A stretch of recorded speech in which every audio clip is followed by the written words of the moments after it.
Perlu perkenalan lagi? Perlu. Ya sudah di awal.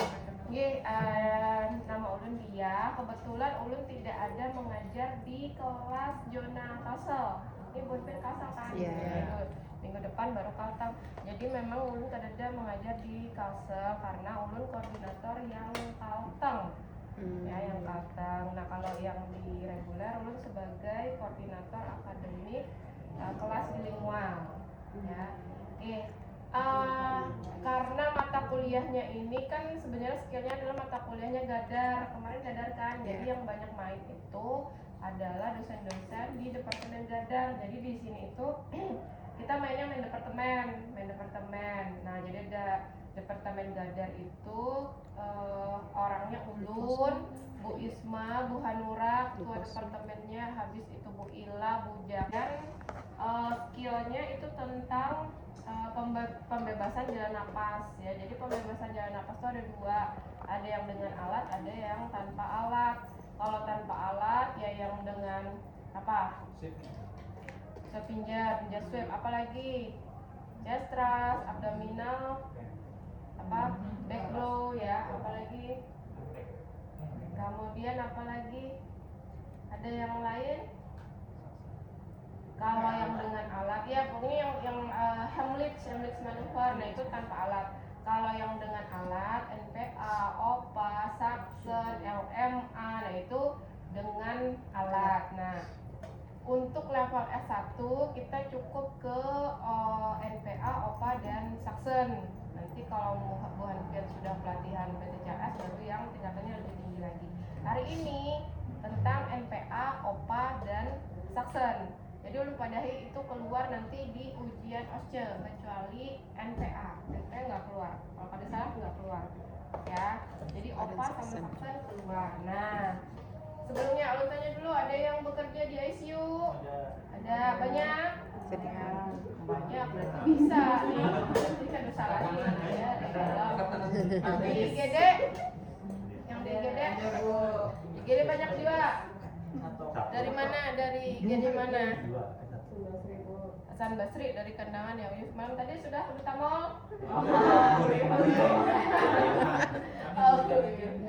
Oke lah, mungkin ada sedikit perbedaan dengan yang di lahan yang di puskesmas ada. Puskesmas ini yang ada sehari-hari megang lah, mencapai barangnya.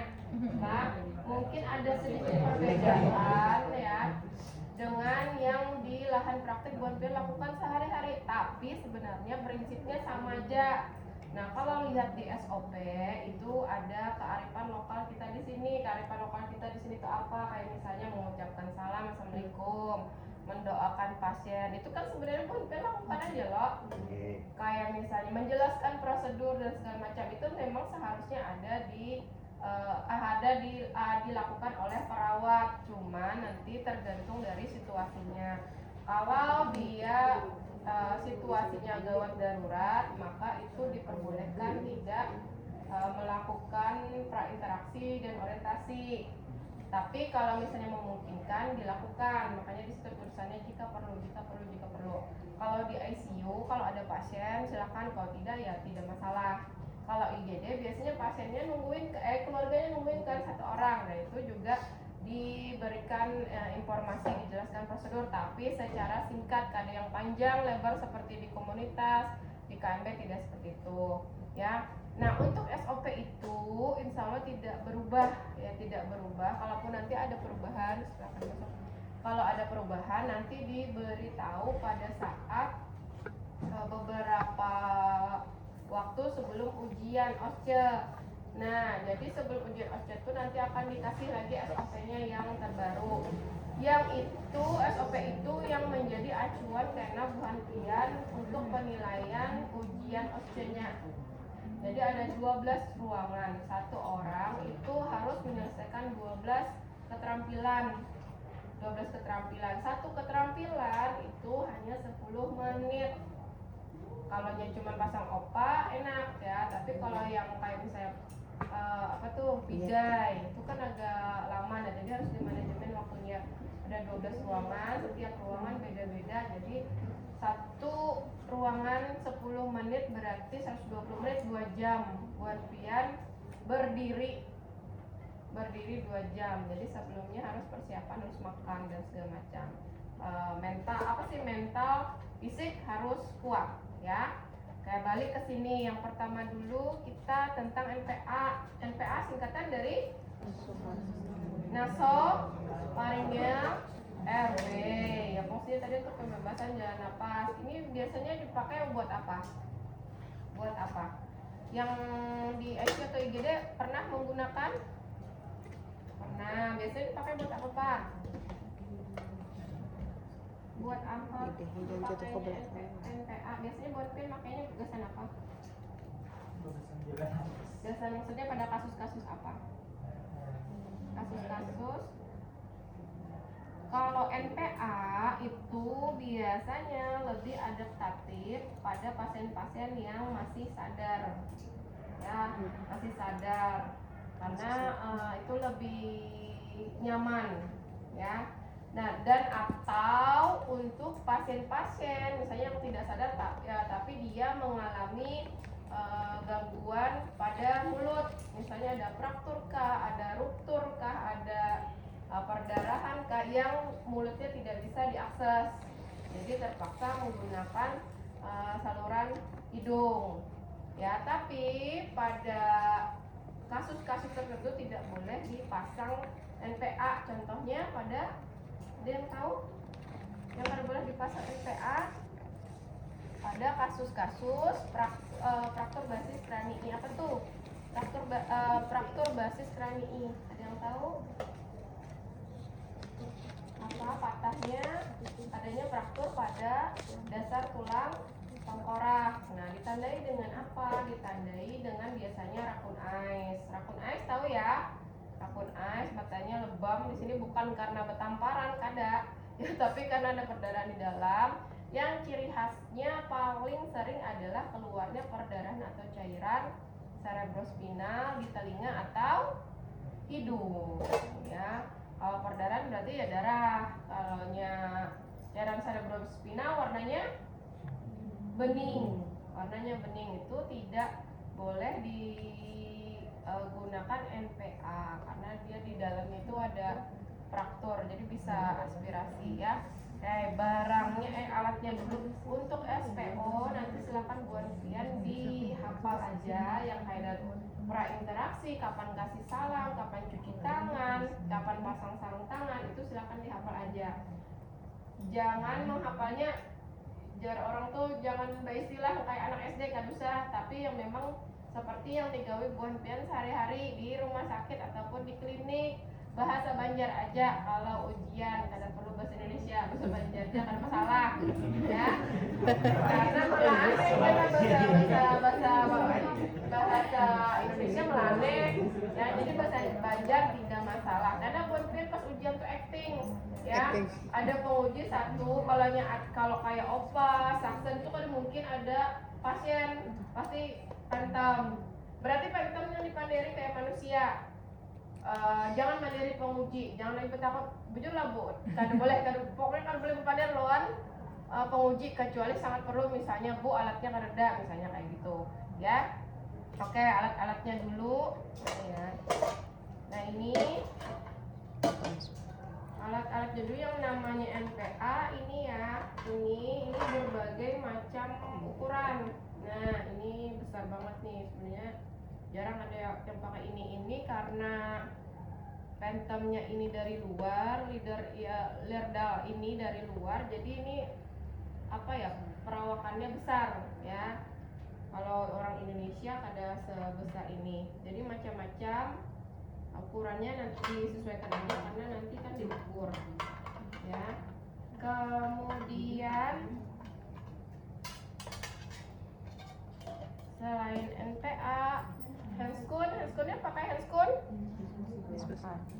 bersih ya, handscoon bersih karena dia konsepnya bersih bukan steril. Kenapa konsepnya bersih? Karena dia di saluran pernapasan dan pencernaan itu juga ada bakteri ya, jadi bukan steril tapi bersih.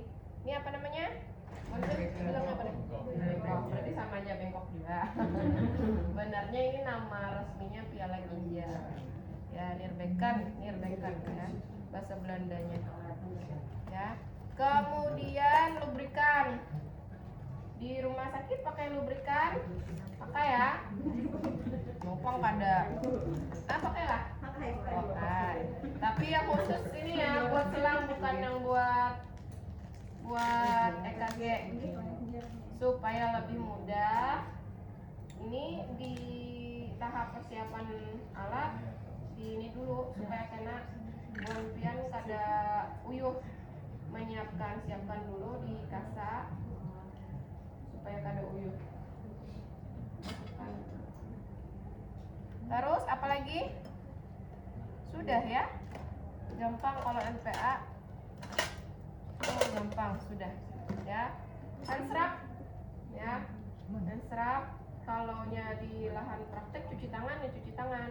Tapi karena pas ujian pakai handstrap aja. Jangan kena melihat ada wastafel nak bawa tangan. Udah basah-basah pulang ya. Handstrap aja. Yang pertama itu kan ada prainteraksi dan segala macam ya, verifikasi order dan segala macam, itu kita lewati langsung ke tahap kerja. Yang pertama cuci tangan ya, cuci tangan pakai handstrap, kemudian pasang sarung tangan. Nah, cuci tangan ini kalau ujian bujur-bujur dilakukan 6 langkah. Tapi kalau misalnya lambat 1 kan bisa kayak itu. Laju-laju aja, cuci tangan 6 langkah udah cepat karena waktunya 10 menit. Karena kenapa? Ada beberapa dosen yang cuci tangan tuh jadi critical point. Bila cuci tangannya kada bujur, udah yang belakang-belakang tuh kada lulus sudah. Berarti itu kayak gitu, apalagi untuk skill-skill yang memang perlu tindakan aseptik ya. Kalau sudah cuci tangan, pasang sarung tangan. Ya, ini anggap dia pasang sarung tangan ya. Ini handscoon disediakan untuk buan pian, sama kasa untuk buan pian, handscoon untuk buan pian. Jadi kalau habis tidak masalah, tinggal lapor handscoonnya habis. Nah kayak gitu ya. Kalau sudah habis dipakai, dibuang di tempat sampah. Ya, kalau perlu dibeli kapan lagi, kasihan kawannya yang berikutnya. Nah, cuman kadang-kadang itu susahnya karena kan sebenarnya handscoon itu personal, punya ukuran. Kadang-kadang itu disediakan yang ukuran standar, ya medium biasanya. Nah, yang lakian nih yang tangannya gandel sering ada cukup. Tapi biar bila nyerabit biar aja serabit-rabitnya, yang penting ada niatnya dah pasang sarung tangan ya. Habis pasang sarung tangan, apa yang dilakukan? Bersihkan pakai tisu, bersihkan dulu jika perlu lubang hidungnya, diinspeksi dulu lubang hidungnya ini kotor atau tidak, kalau ada kotoran dibersihkan ya. Kalau keluarganya ada, minta tolong keluarganya. Kalau misalnya pasiennya tadi masih sadar, masih bisa diajak komunikasi mengikuti perintah, silahkan minta bantu pasiennya sendiri kalau pasiennya mau. Nah, habis dibersihkan, diinspeksi kira-kira yang mana, lubang mana yang memungkinkan untuk dipasang ya. Setelah dibersihkan, kita ukur NPA-nya ya. NPA-nya melihatnya ada, kalau yang kawan kemarin itu Bu Ansidin mengukurnya jar pakai kelingking ini, besarnya sama dengan kelingking pasien ya. Mungkin bisa seperti itu, tapi kalau yang di literatur itu mengukurnya dilihat lubangnya, apakah lubang ini sama dengan lubang hidung pasien. Jangan sampai NPA-nya lebih besar dibandingkan lubang hidung pasien. Setelah dilihat baru diukur. Bagaimana cara mengukurnya? Ukurnya ada yang tahu caranya? Sama kayak mengukur opa. Bagian yang datar, ini karena kita dipasangnya di hidung, maka bagian yang datar itu diukur dari tepi hidung yang di sini ke telinga, cuping telinga. Tapi dia hadap atas kayak gini ya. Ini kayak gini. Ini yang sebelah sini. Nih, sebelah sini. Sebenarnya kada perlu ditempelkan karena ridet pulang ininya. Jadi di aja. Nah, ini gini. Nih. Nah, ini telinga, ini cuping hidung. Ya. Ini melengkoknya ke atas, jangan ke bawah, jangan kayak gini. tapi ke atas kayak gini. Kenapa? Karena struktur anatominya tuh kan kayak gini. Dari hidung ke paring laring tuh dia kayak gini strukturnya.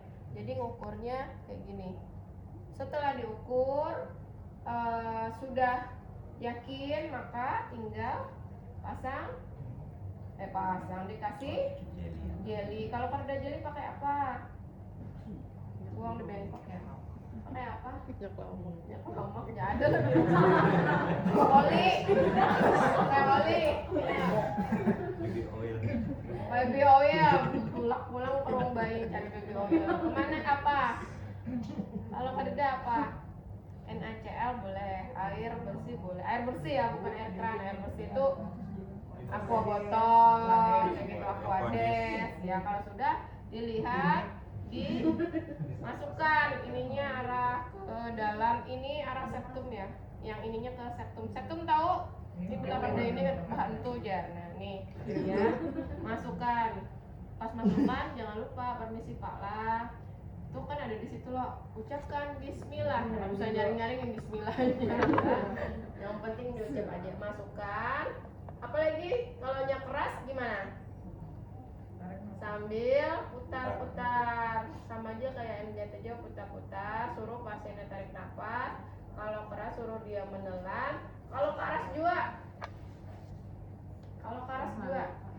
tarik sedikit, masukkan lagi. Kalau keras juga, cabut, pindah sebelahnya. Kalau nya masih keras juga sudah nggak usah dipasang, di istirahatkan.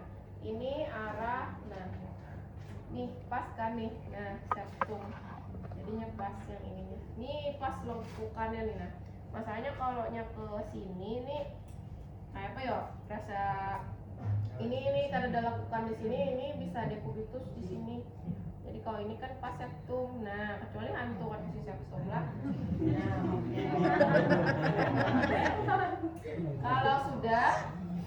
kalau sudah cek respon pasien subjektif ataupun objektif. Subjektif itu yang apa? Yang dikatakan ya, boleh dari pasien, boleh dari keluarga, boleh dari teman sejawat, boleh dari rekan kolaborasi ya. Apa yang dirasakan, nyeri kah, perasaan tidak nyaman. Kemudian tanda-tanda vitanya, objektifnya dilihat sekitarnya, apakah memerah di bagian sekitar hidung, berarti keganalan ininya. Apakah ekspresi wajahnya meringis dan segala macam. Sudah ya, itu untuk NPA. Nah sekarang ke OPA. Nah kalau OPA itu singkatan dari orofaringeal airway. Kalau OPA itu pasangnya di mulut. Kapan OPA dipakai? Pada saat pasien mengalami penurunan kesadaran. Kenapa pasien mengalami penurunan kesadaran perlu dipasang OPA? Ya, itu satu. Kemudian kalau kita mau mensaksen itu memudahkan. Kenapa perlu disaksen? Karena pada pasien penurunan kesadaran itu tidak ada refleks menelan sehingga terjadi penumpukan substrat di saluran pernapasan. Nah ini barangnya. Alat yang dipakai sama aja ya, cuma ini barangnya ini. Ini ukurannya macam-macam, ada yang kecil, ada yang sedang, ada yang besar ya. Biasanya Bampen pakainya yang mana? Yang kuning ini ya. Yang ini kah? Yang ini kah? Ini merek ini merek aja nih sebenarnya ya. Nah, ini karena Bampennya besar kita pakai yang besarnya. Ini sama diukur juga. Cara ukurnya sama. Dari mana ke mana? Dari mulut ke telinga. Kalau NPA tadi dari hidung, karena dia pasang hidung. Kalau ini dari mulut, sama yang bagian datar di ujung mulut, sama melengkung ke atas, jangan ke bawah ya, tapi ke atas karena struktur anatominya ya. Jadi ini sama.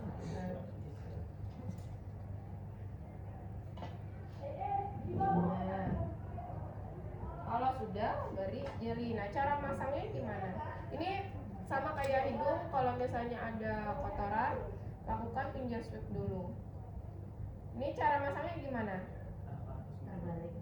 Jadi cara masangnya ada dua ya. Yang pertama, masukkan secara terbalik seperti ini. Ini kan pasiennya harus sadar.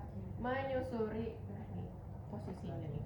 Menyusuri palatum, tahu ya palatum langit-langit?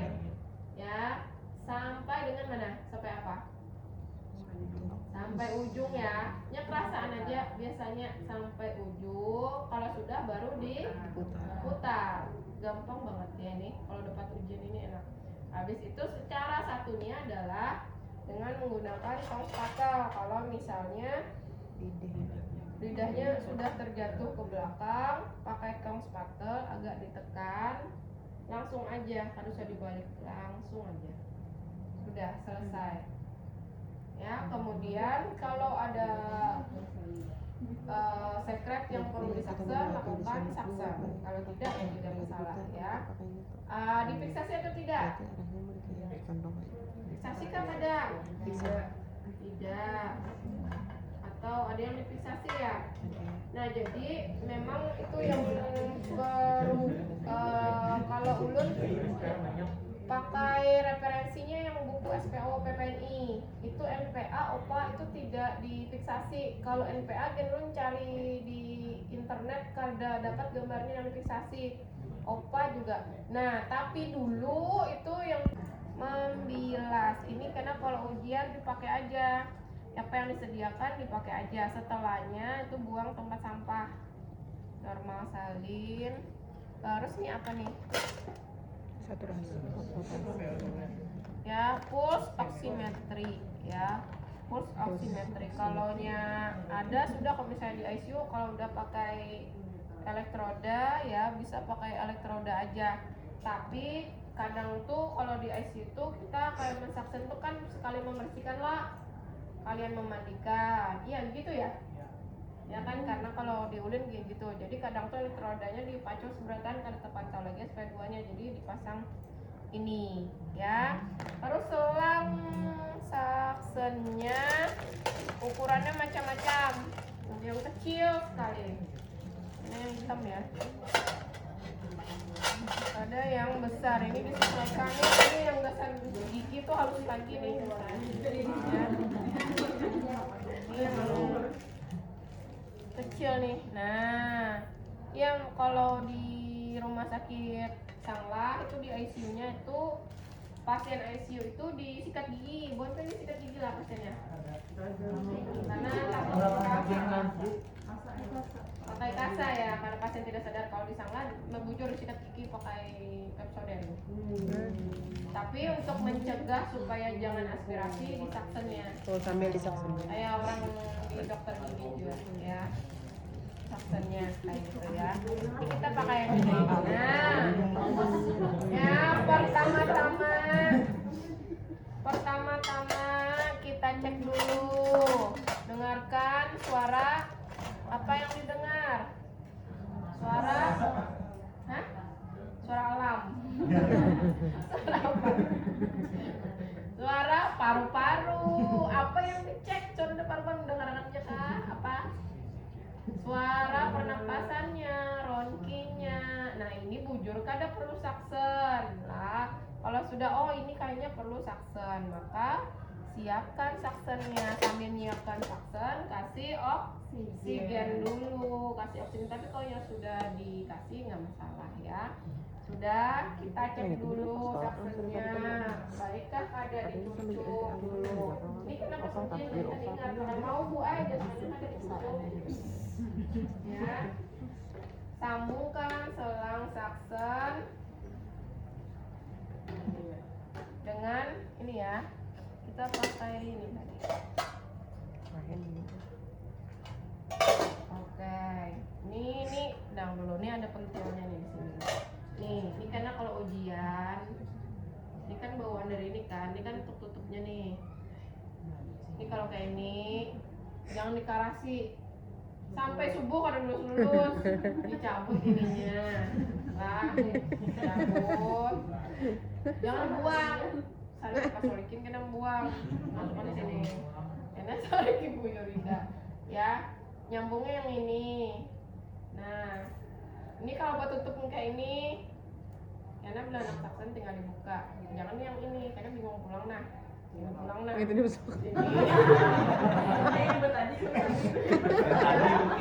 Oke, ini sebujurnya ada bungkus nih nah, di dalam bungkus kayak gini nah. Nah, sebelum dikeluarkan nih nah, sebelum dikeluarkan, oh gini aja nah, pakai ini aja nah. Supaya ini yang ganal nih. Nah, kayak gini. Udah, sambung tes dulu mesinnya, ingati on off-nya. Ini sudah nyala Bu? Iya Bu, sudah nyala, on off-nya baru dipicik. Pokoknya indikatornya berbunyi nih ininya. Di mana membiciknya pokoknya? Ada di sini. Mencari Lalu cobain. gugup mencari bicik. Oke, sudah.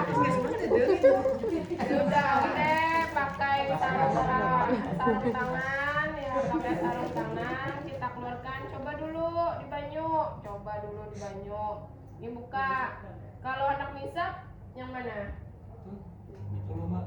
Ini yang ini nah.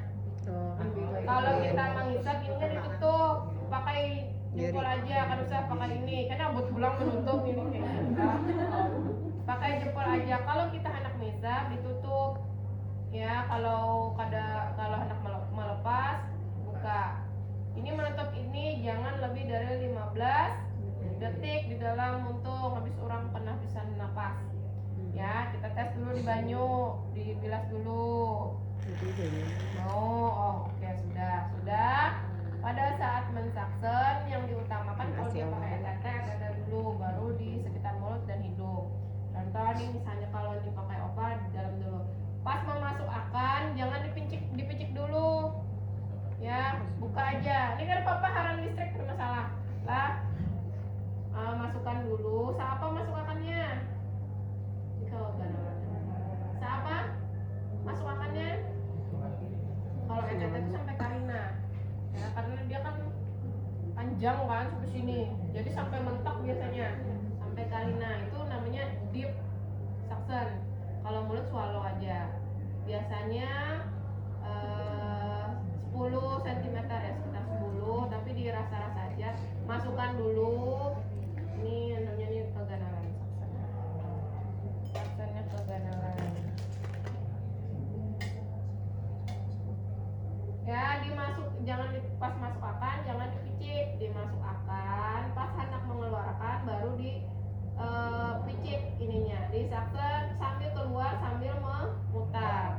Sudah, buka, dibilas. Dibilas sampingnya lagi, masukkan dulu lagi, ya, picik. Nah, sambil memutar kayak gitu. Jangan sampai 15 detik, bilas ya, jangan lebih ya.